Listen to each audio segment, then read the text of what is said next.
तो ये अब तक रहस्य बना हुआ है कि 21 जुलाई को जगदीप धनखड़ ने उपराष्ट्रपति पद से अचानक इस्तीफा भला क्यों दे दिया।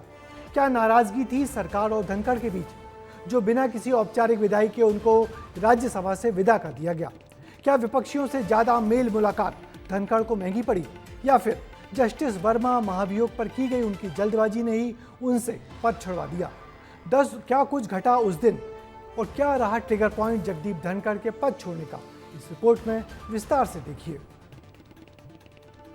I will retire at the right time. August 2027. Subject to divine intervention. ये बयान 10 जुलाई का है, जब जगदीप धनखड़ ने साफ साफ कहा था कि वो अगस्त 2027 से पहले रिटायर नहीं होंगे। लेकिन 11 दिन में ऐसा क्या हो गया जो जगदीप धनखड़ को इस्तीफा देना पड़ा। सूत्र बताते हैं कि विपक्ष से बढ़ती धनखड़ की नजदीकियां और जस्टिस यशवंत वर्मा मामले में उनकी जल्दबाजी ने उन्हें मुश्किलों में ला दिया। This has been received by me today. It is signed by more than 50 members of the Council of States, signing by members of Parliament for setting in motion a process for removal of a High Court judge. 21 जुलाई को शाम 4:06 पर जगदीप धनखड़ ने राज्यसभा में यह भाषण दिया और दावा किया गया कि 12 मिनट के इस भाषण की वजह से ही सरकार और धनखड़ के बीच तकरार बढ़ गई। 21 जुलाई को संसद में बीएसी की 2 मीटिंग हुई। पहली मीटिंग दोपहर 12:30 बजे हुई,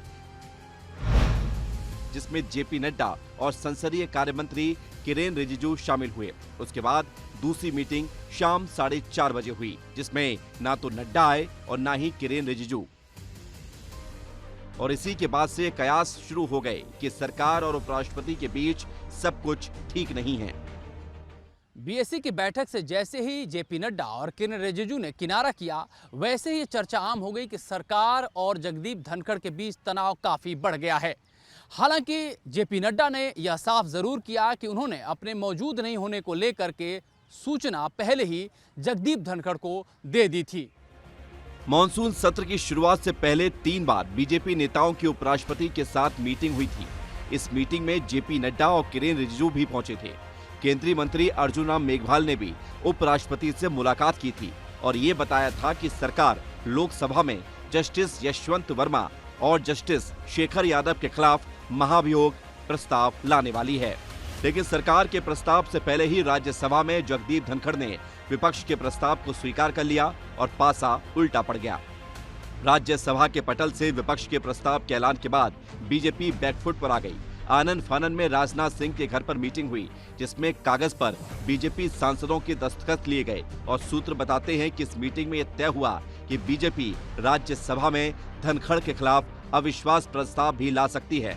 लेकिन इसी के बरक्स एक नई पटकथा लिखी जा रही थी। बीजेपी के तमाम सांसदों से हस्ताक्षर लिए जा रहे थे, वो भी सादे कागज पर, और यह स्थिति साफ कर दी थी कि तनाव का चरम अब बहुत ही ज्यादा बढ़ गया है। देश के इतिहास में ऐसा पहली बार हुआ जब किसी उपराष्ट्रपति ने अपना कार्यकाल पूरा नहीं किया और कल तक लाइमलाइट में रहने वाले धनखड़ एक दिन में सन्नाटे में चले गए। धनखड़ तो चले गए, लेकिन उनके बाद कौन, इसकी तलाश भी शुरू कर दी गई है। उम्मीद है कि इस बार आरएसएस के कोटे से उपराष्ट्रपति बनाया जा सकता है, जिसमें सबसे आगे ओम माथुर का नाम चल रहा है, जो कि बीजेपी के बड़े और अनुभवी नेता हैं। फिलहाल ये सिक्किम के राज्यपाल हैं। दूसरा नाम थावरचंद गहलोत का है, जो कि मूलतः मध्य प्रदेश के उज्जैन से हैं। आरएसएस के सक्रिय सदस्य हैं और वर्तमान में कर्नाटक के राज्यपाल हैं। फिलहाल धनखड़ को पीछे छोड़ बीजेपी आगे बढ़ गई है। नए उपराष्ट्रपति की तलाश शुरू हो गई है, लेकिन धनखड़ का जाना अभी भी एक पहेली बना हुआ है। दिल्ली से विस्तार न्यूज के लिए अमृत तिवारी की रिपोर्ट। तो वैसे राजनीति बहुत निर्मम होती है, ये जगदीप धनखड़ के मामले से साफ हो गया। कल तक जिनके आगे सरकार और सांसद सर झुकाकर महामहिम कहते थे, आज उनकी सम्मानजनक विदाई की कोई बात भी नहीं कर रहा। जो विपक्ष उनके खिलाफ पिछले सत्रों में उनको पद से हटाने की मांग कर रहा था, वही विपक्ष अब उनके समर्थन में खड़ा है। और शायद यही बात सरकार को जरा भी पसंद नहीं आई कि क्यों धनखड़ अचानक विपक्ष के मुद्दों की ओर बढ़ चढ़कर पैरवी करने लगे हैं। दुर्भाग्य यह है कि जम्मू कश्मीर के पूर्व राज्यपाल और जाट नेता सतपाल मलिक जैसा हाल राज्यसभा के पूर्व सभापति जाट नेता जगदीप धनखड़ का भी हो गया है।